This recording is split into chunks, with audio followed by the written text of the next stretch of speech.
امکانات هسته‌ای و صنعت هسته‌ای داره یا نداره. Iran যে কল্পনার চেয়েও বেশি প্রস্তুতি নিয়েছে তা প্রকাশ পেয়ে গেল নতুন এক খবরেই। 2009 ইরানের হাতে এখন 80,000 ড্রোন, যে ভান্ডারে আছে কামিকাজে নজরদারি এবং স্ট্রাইক ড্রোন। আমেরিকার ধারণার বাইরে ইরানের এই রূপকথার ড্রোন ভান্ডারের শক্তি, আর এর মূল চালিকা শক্তির নাম শাহেদ। অল্প খরচে তৈরি কিন্তু ধ্বংস ক্ষমতায় মারাত্মক এই ড্রোন বদলে দিয়েছে আধুনিক যুদ্ধের হিসাব।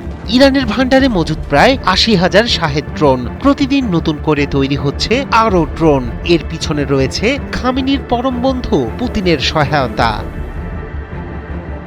দীর্ঘদিন ধরে ড্রোন প্রযুক্তিতে লক্ষণীয় সফলতা দেখিয়েছে ইরান, বিশেষ করে শাহেদ 136, যা আসলে একটি আত্মঘাতী আক্রমণকারী ড্রোন। এটিতে পরিকল্পিত বোমা থাকে এবং তা শত্রুর লক্ষ্যভূমির দিকে স্বয়ংক্রিয়ভাবে ধেয়ে গিয়ে বিস্ফোরণ ঘটায়। এই ড্রোনের অন্যতম সুবিধা হলো সাধারণ ব্যয়েই এটি উৎপাদন করা যায় এবং স্বল্প ব্যয়ে বড় ধ্বংস ক্ষমতা রাখতে পারে।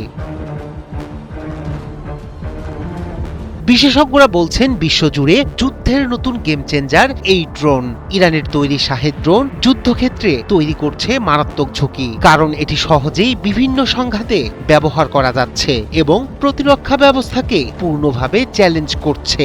ইরান কর্তৃপক্ষের দাবি তারা বর্তমানে খুব বড় পরিমাণে শাহেদ ড্রোন উৎপাদন করছে এবং এটি তাদের স্বল্প খরচে প্রযুক্তিগত সক্ষমতার নিদর্শন। প্রতিরক্ষা সাময়িকীগুলোর দাবি ইরানের কাছে প্রস্তুত অবস্থায় আছে প্রায় 80,000 ড্রোন এবং প্রতিদিনই তৈরি হচ্ছে বহু সংখ্যক নতুন ড্রোন।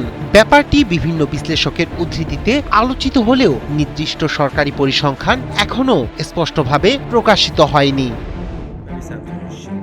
এই ড্রোনগুলো শুধু ইরানে সীমাবদ্ধ নেই, আন্তর্জাতিক মঞ্চেও এর ব্যবহার খুব দ্রুত বেড়েছে। রাশিয়া ইউক্রেন যুদ্ধের সময় রাশিয়া ইরানের শাহেদ 136 ড্রোনগুলো ব্যাপক মাত্রায় ব্যবহার করেছে এবং নিয়মিত তাদের লক্ষ্যবস্তু ও অবকাঠামোতে আক্রমণ চালিয়েছে। বিশেষ করে 2024-25 সালে রাশিয়ান বাহিনী এসব ড্রোনকে গেরান্টু নামে উৎপাদন বাড়িয়েছে এবং নিয়মিত আক্রমণে ব্যবহার করছে।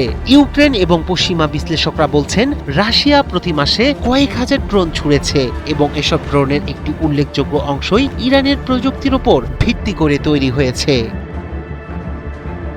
বিশেষজ্ঞরা বলছেন ড্রোন ভিত্তিক যুদ্ধের এই ধারাকে এখন দ্বিতীয় এয়ারফোর্স বলা হচ্ছে।